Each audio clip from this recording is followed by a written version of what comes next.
casts. And we all know that sinabi naman kanina na ito ang project talaga na huling na upuan ni Sir Deo. Kaya while doing this project, talagang inaalay namin ito lahat kay Sir Deo. And yung mga casts din dito, nakatrabaho ko na yung karamihan sa kanila. And excited ako makatrabaho yung mga new ones. Magbabaliwan ba kayo dito ni Maylene? Meron pa tayong mga babali-baliwan. Meron sila, bunutan niya ako dito. Ay! Parang nasa abangan, ano? Yeah. Actually, hindi naman kami nawawala ng offer kay Aiko. It's just that may priority siya every time mayroong coming offers. Yes. But thank you to ABS-CBN, of course, Dreamscape, for always having me in mind. Pag merong mga proyektong ganito kalaki, talagang kino-consider nila ako. I feel so blessed and flattered. I'll follow it up na with Maylene since katabi na niya si Aiko. Maylene, sinabi ko, I was very vocal, sinabi ko kay Piolo, perfect ang casting nyo as mag-asawa dito sa Pamilya Sagrado. Ang tagal daw, 90s pa daw yung last time na nag-work kayo together? I don't even remember that. Piolo remembers everything. Nung bata pa ako, kasi si Maylene... Oh, grabe ka! High pants ka muna.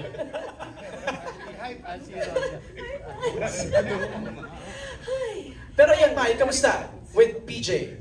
Hi, There's one scene. hirap? May one scene kayo doon, yung parang sumunod lang yung cameras, parang nag-uusap lang kayo sa camera. Grabe yun, yung eksena nyo doon. Yung nuances mo as a wife. Okay. Well, it's... The way naman kasi my character, or the entire script was written by Joel, is very clear. And we did have a chance to discuss our roles and how we were going to attack it in the numerous workshops that, isa lang yata yun, sorry. And the workshops that we did. Pero nahimay ng husto. It's not just something that we had to do sa set mismo. We had time to really discuss with the directors and our co-actors on how we were going to do the scenes and our roles. So pagdating namin sa set, there wasn't a lot of guesswork, but a lot of trust that we had to put na lang dun sa pagkakasulat ni Joel. Yun na nga yung resulta. It's very amazing. Right. Si Sir Deo was present during the presentation to you, Mai? No, he wasn't at that time. No. Alright, thank you, Maylene. Ang next question ni Jimpy is for Shaina. Shaina, ang question niya is, why do you think this is the best project that you said yes to after Provinciano? How is it like working with the cast? Especially yung bonding yung tatlo, si Kyle saka si Sir Joel. Well, unang-unang gusto kong magpasalamat sa Dreamscape, no? Kasi after 2 years of working with Coco sa Provinciano, medyo nakapagpahinga ako ng more than a year. And usually kasi iikot ka sa ibang units, but I was very honored na naipatawag ako ni Sir Deo. And dun po sa mga nandito, hindi lang po ninyo siguro alam that this is the last show na bigyan ng green light ni Sir Deo. So this is really very special. Not just to me, but to the whole family, Pamilya Sagrado. Gaya po ng sinabi ko, hindi ho ako mapapagod to say na it is a privilege and it is my honor to share a frame in this project with some of the industry's greats and very well respected po na mga aktor sa industriya. Mahihiya kang hindi maging professional. And I think hindi lang yung mga baguhan ang natututo at nai-inspire, kundi aaminin ko na po, yung mga ate sa industriya na kagaya ko. Syempre nakaka-inspire to work dahil everyone is ready, lahat po handa, lahat pinag-aralan yung script. And I guess kapag medyo tumagal ka na sa industriya, kapag ka-roles, medyo marami ka ng mga roles na nagawa. Pero yung collaboration, that is what makes it unique. And this is the first time na napagsama-sama kaming lahat, which is why I think this project is very special and one of the best shows that I've done. Thank you, Shaina. Before I call in si Jay of Certified Kapamilya, kay Rosana, meron akong question, Miss O. Your last project was Pira-Pirasong Paraiso, right? Tapos doon medyo kontrabida ka. And dito, paano would you say, medyo tame ba ng konti ang role mo? Or we haven't seen lang your character yet?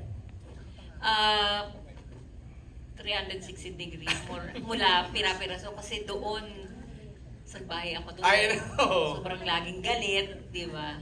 Dito naman parang wala akong eksena na ngumingiti ako. Puro iyak.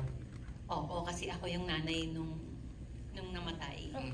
So kanina nga pinapanood ko, kanina lang ako nagkaroon ng visual sa pagkamatay niya. Wala akong nakita habang sinushoot. Isang eksena lang kami nagkasama ni JC Alcantara. So kanina medyo naluluha-luha ako kasi while tinatakal ko yung pagkamatay niya, yung paano siya bibigyan ng hustisya, wala akong alam kung paano siya namatay, kung paano siya nahirapan. Kanina ko lang nakita. So talagang, alam mo yun. Ganda. Interesting. MJ, go ahead. Meron akong effort na galingan kasi nga handpick nga kami ni Sir Deo and Quinal. So, yun, lagi ko pinagpapasalamat na magmula nung nag-umpisa ako sa Los Bastardos, hindi na ako nawalan ng project. Right. So, ayun nga. At lagi kong iniisip, yung binabalik ko sa kanya ba, yung respeto, yung lahat ng pagpapasalamat through acting, na hindi ko kasi nasabi yan sa kanya nung buhay pa siya. Hindi kami nagkaroon ng pagkakataong magkita parati. So, hanggang sa nawala na siya, ayun, malungkot, pero ito yung naiwan niya ito talaga yung iniwan niyang project. So, merong mang offer na anong tawag doon, nag-overtake dito. Hindi ko talaga, sabi ko hintay lang kasi Deo to. You chose this, Miss O. Ito yung prioritize ni Rosana na project. MJ, tanungin ko na yung 3 heartthrobs bago pa. Yun na nga. Ito alam mo namang paborito to ni the great Deo and Jinal. Suki ba? Let's start with Joel Torre, Tears of Chris III and John Arcilia. Joel, how were you offered sa role na to? Actually, ako last man to say yes to the project. Correct, I was wala kang thinking unang, about having a sabbatical after doing Dirty Linen. But I had a late call from Juno, Rufino. Yes, Ranvel. And nakausap ko si Joel Mercado during the wake. No?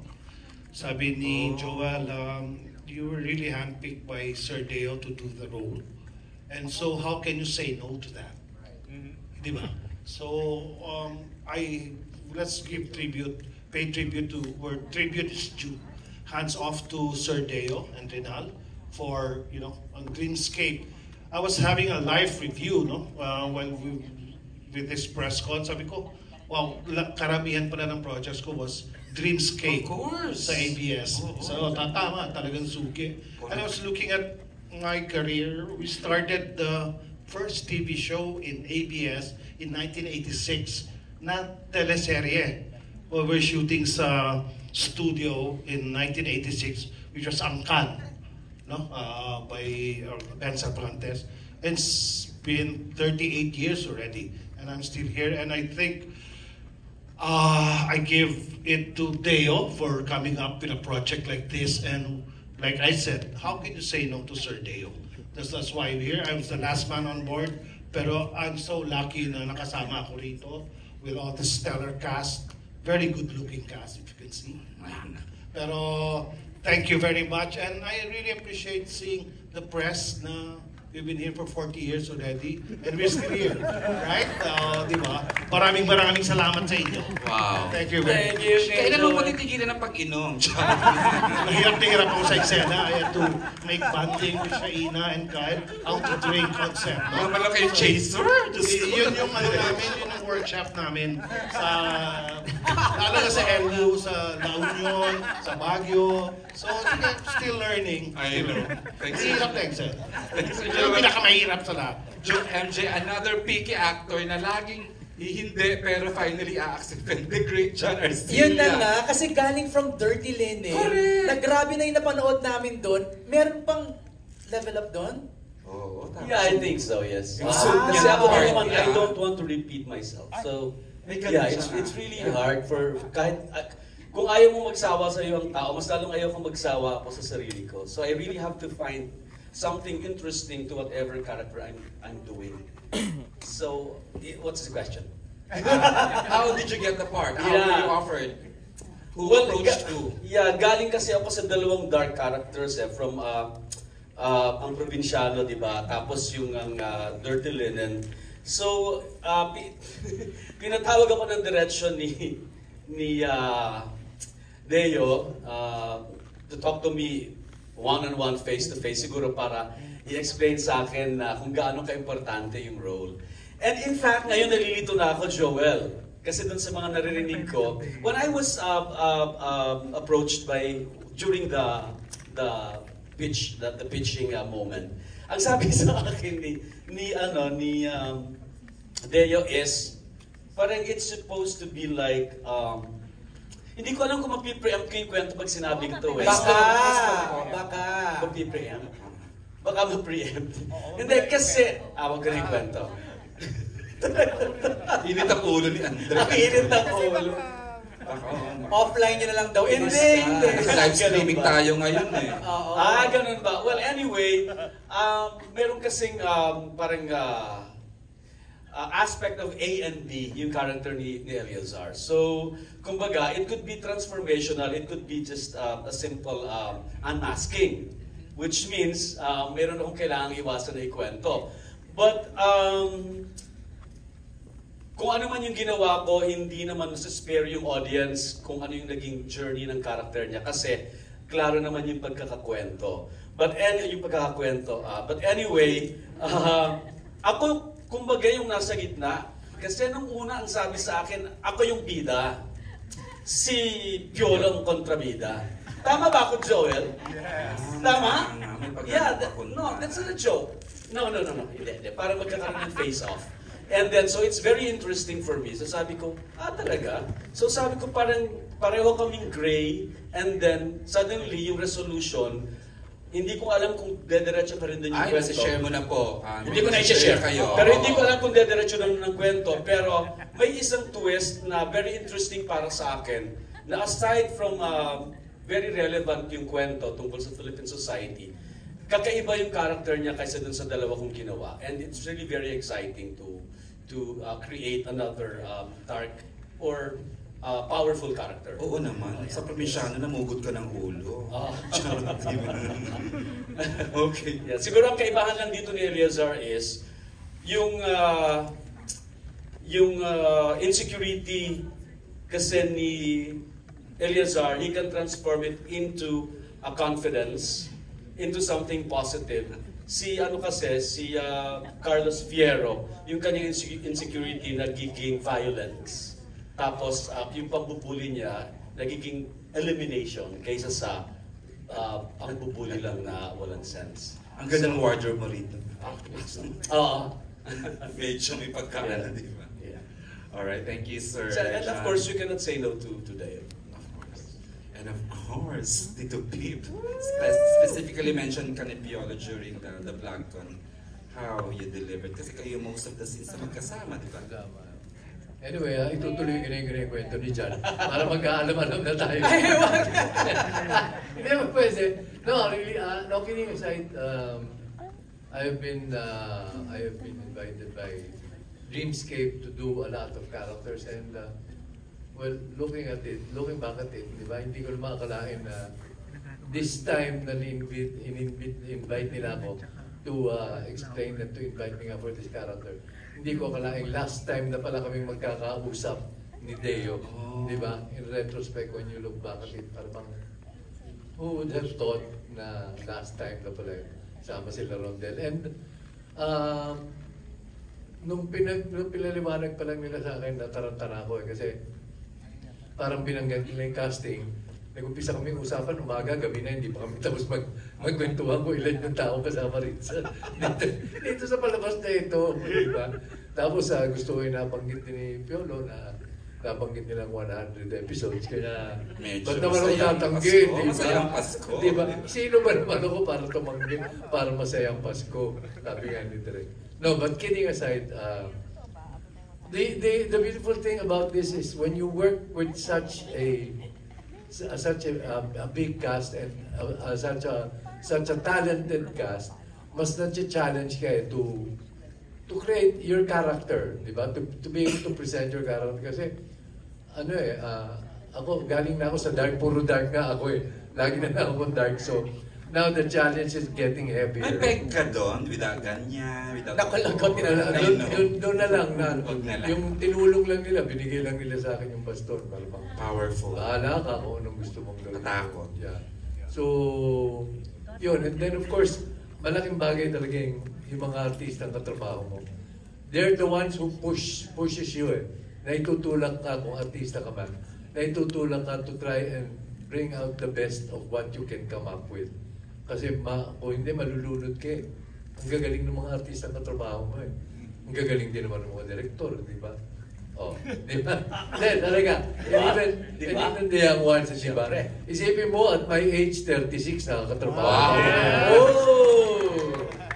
Mga kaibigan ko sa press, alam niyo kung sinungaling ako, di ba? But kidding aside, really, when you look at this, series, talagang totoo yung plug namin. This is, I think, the biggest teleserye that has been conceptualized, and I think we really have to work hard for it hanggang sa dulo, hanggang sa kaduluduluhan talagang we are going to give it our all. At MJ, considering how stellar they are, wala akong narinig ni isang reklamo. In the past, ang dami, no? Hindi ko Ano reklamo yan? Ba't ibang level yung professional? Napasandal si Carl de la Merced. Hindi nakarating sa akin, MJ. Si Carl, ano? Ayan ang gusto sabihin si Direk Andoy. Direk, ano yan, Direk? Ikaw may reklamo, Direk. Ikaw 3 decades ka ng director. Ay, wow! Share. Oh, yung hiya naman ako. Kung 13 years ka na, no? Kung bata pa lang ako, EJ ka na. Ay, wow! Direk, seriously, yung sinasabing ang low maintenance ng cast mo na walang kahirap-hirap silang katrabaho. Di ba kasama yung mga bata? At lumol show na sila, wag natin silang pakialam. Okay, ganito. Etong batch na to, okay to. Walang kahirap. Bigas mo to eh. Oo. Ngayon yung nauna. Kanina. Hindi tayo doon nagpunta eh. Eto wala kang kahirap-hirap. Sino dyan? Lahat to. Ay, maayos na lahat. Di ba? Oh, pero yung Mas nauna... Maya? Oh, yung galing-galing ni Jeremiah. Tulad ko yun. Favorite ko yun. Favorite ko yun si Jeremiah. Mukhang yun.